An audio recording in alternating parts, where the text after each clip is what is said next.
অজানাকে জানতে হলে এই ভিডিওটি শেষ পর্যন্ত দেখতে থাকুন। আপনি যদি এই চ্যানেলে নতুন হয়ে থাকেন তাহলে ভিডিওটিতে একটি লাইক করে চ্যানেলটিকে সাবস্ক্রাইব করে ঘন্টা বাটনটি বাজিয়ে দিন। ফেসবুক পেজ থেকে দেখে থাকলে ফলো দিয়ে রাখুন।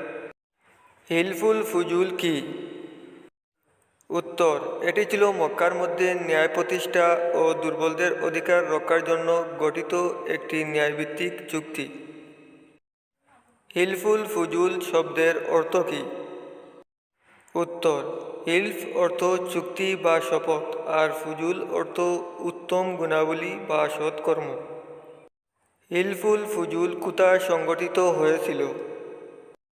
উত্তর, মক্কার কাবা শরীফের নিকটে আবদুল্লাহ ইবনে জুদআনের গড়ে। হিলফুল ফুজুল কবে সংগঠিত হয়?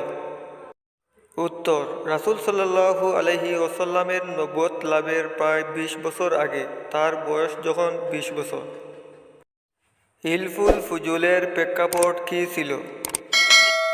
উত্তর, ইয়েমেনের এক ব্যবসায়ী মক্কার এক নেতার কাছে বাণিজ্যের মূল্য পায়নি। তার আর্তনাতে ভালো লোকেরা একত্রিত হয়ে ন্যায় প্রতিষ্ঠার শপথ নেয়। হিলফুল ফুজুল কে আয়োজন করেছিলেন? উত্তর, আবদুল্লাহ ইবনে জুদআন। হিলফুল ফুজুল সংগঠনে কোন কোন গোত্র অংশ নেয়?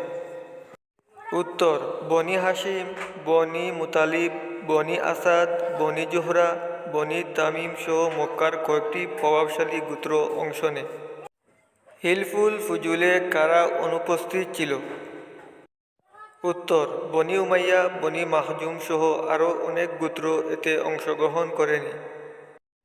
রাসূল সাল্লাল্লাহু আলাইহি ওয়াসাল্লাম কি হিলফুল ফুজুলে অংশ নিয়েছিলেন?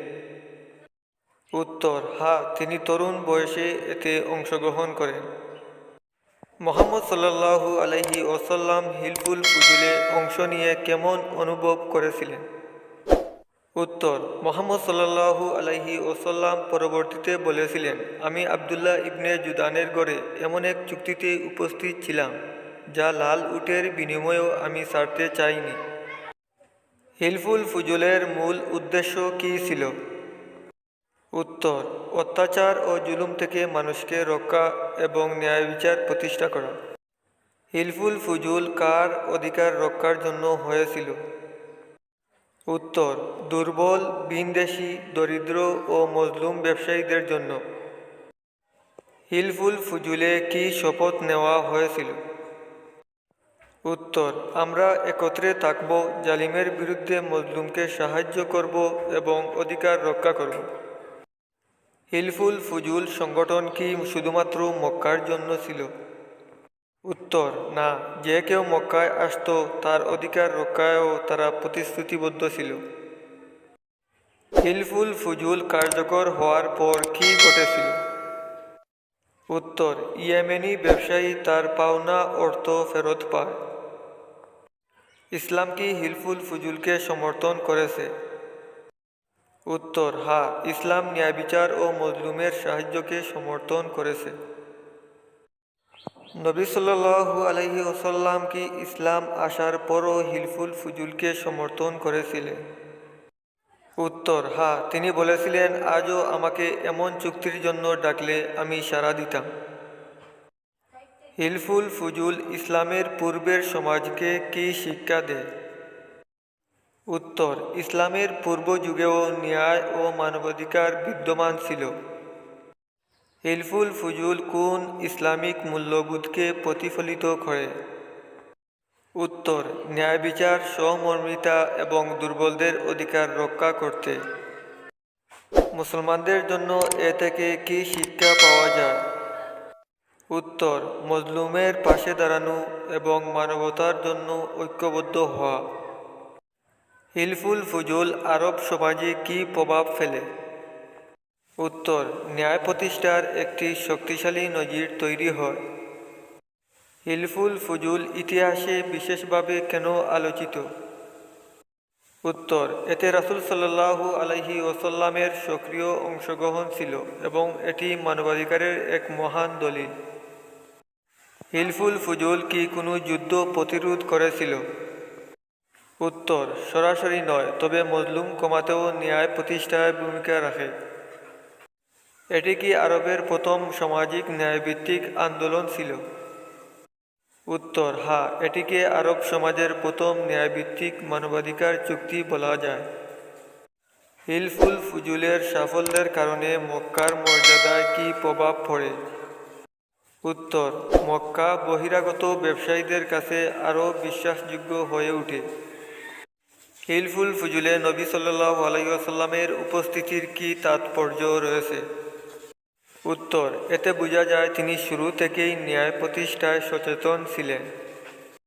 নবী সাল্লাল্লাহু আলাইহি ওয়াসাল্লাম হিলফুল ফুজুল থেকে কী শিক্ষা নিয়েছিলেন? উত্তর, সমাজ সংস্কার, ন্যায় প্রতিষ্ঠা ও ঐক্যের গুরুত্ব। হিলফুল ফুজুল কি নবী সাল্লাল্লাহু আলাইহি ওয়াসাল্লামের নবুয়তের পূর্বাভাস বহন করেছিল? উত্তর, হ্যাঁ, এতে তার ভবিষ্যৎ নেতৃত্ব গুণের ইঙ্গিত পাওয়া যায়। রাসূল সাল্লাল্লাহু আলাইহি ওয়াসাল্লাম কাকে হিলফুল ফুজুলে অনুকরণীয় মনে করতেন? উত্তর, যারা মজলুমের সাহায্যে এগিয়ে এসেছিল তাদের সবাইকে। রাসূল সাল্লাল্লাহু আলাইহি ওয়াসাল্লাম পরবর্তীতে কেন বলেছিলেন, আজও ডাকলে আমি অংশ নিতাম? উত্তর, কারণ ন্যায় ও মানবতার জন্য ঐক্যবদ্ধ হওয়া চিরন্ত মূল্যবোধ। আজকের মুসলমানরা হিলফুল ফুজুল থেকে কী শিখতে পারে? উত্তর, সামাজিক ন্যায় প্রতিষ্ঠা ও মানবতার জন্য একত্র হওয়া। হিলফুল ফুজুল মানবাধিকারের কোন দিককে প্রতিফলিত করে? উত্তর, নিপীড়িত মানুষের পাশে দাঁড়ানো ও অধিকার নিশ্চিত করা। বর্তমান বিশ্বে হিলফুল ফুজুলের অনুরূপ কী হতে পারে? উত্তর, মানবাধিকার সংগঠন, ন্যায় বিচার আন্দোলন এবং সামাজিক চুক্তি। হিলফুল ফুজুল কেন শিক্ষাবিদরা অধ্যয়ন করেন? উত্তর, এটি ইসলাম পূর্ব আরব সমাজে মানবাধিকার দৃষ্টান্ত। হিলফুল ফুজুল কি মুসলিম ও মুসলিম সবার জন্য প্রযোজ্য ছিল? উত্তর, হ্যাঁ, যে কোনো মজলুমের অধিকার রক্ষায় এটি ছিল।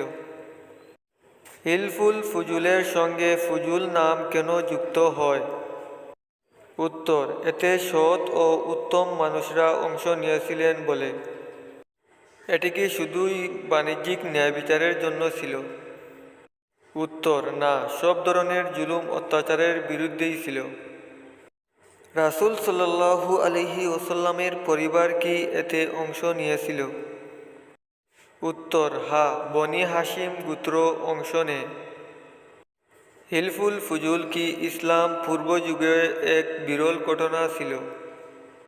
উত্তর, হ্যাঁ, কারণ তখন অধিকাংশ গোত্র নিজেদের স্বার্থে কাজ করত। হিলফুল ফুজুলকে কোন ঐতিহাসিক দলিলের সাথে তুলনা করা যায়? উত্তর, মানবাধিকার সনদ ও সামাজিক ন্যায় চুক্তির সাথে তুলনা করা যায়। হিলফুল ফুজুলের সময় মক্কার প্রধান সমস্যাগুলো কী ছিল? উত্তর, সামাজিক অবিচার, দুর্বলদের শোষণ এবং বাণিজ্যে প্রতারণা। হিলফুল ফুজুলকে কি কুরআন সরাসরি উল্লেখ করেছে? উত্তর, না, তবে কুরআন ন্যায় প্রতিষ্ঠা ও মজলুমের সাহায্যের নির্দেশ দিয়েছে। হিলফুল ফুজুলে অংশগ্রহণকারীরা কেন কাবার কাছে শপথ নিয়েছিল? উত্তর, কারণ কাবা ছিল তাদের কাছে সবচেয়ে পবিত্র স্থান। হিলফুল ফুজুলের মাধ্যমে ব্যবসায়ীরা কি লাভ পেলেন? উত্তর, নিরাপদ বাণিজ্য পরিবেশ। হিলফুল ফুজুলে যোগ না দেওয়া গোত্রগুলো কেন বিরোধিতা করেছিল? উত্তর, নিজেদের প্রভাব ও স্বার্থ হারানোর ভয়ে। এটি কি কোনো আনুষ্ঠানিক দলিল আকারে লেখা হয়েছিল? উত্তর, না, মৌখিক শপথ আকারে ছিল। হিলফুল ফুজুলকে কেন মানবতার প্রথম সনদ বলা হয়? উত্তর, কারণ এতে ন্যায় প্রতিষ্ঠা ও অধিকার রক্ষার অঙ্গীকার ছিল। রাসূল সাল্লাল্লাহু আলাইহি ওয়াসাল্লাম হিলফুল ফুজুল থেকে কি রাজনৈতিক শিক্ষা নিয়েছিলেন? উত্তর, ন্যায় প্রতিষ্ঠার জন্য সামাজিক ঐক্য গড়ে তোলা। মুসলমানরা আজকের যুগে হিলফুল ফুজুলের চেতনা কিভাবে প্রয়োগ করতে পারে? উত্তর: দুর্বলদের পাশে দাঁড়ানো, মানবাধিকারের পক্ষে ঐক্যবদ্ধ হওয়া। হিলফুল ফুজুল ইসলামের ইতিহাসে কেন গুরুত্বপূর্ণ অধ্যায়?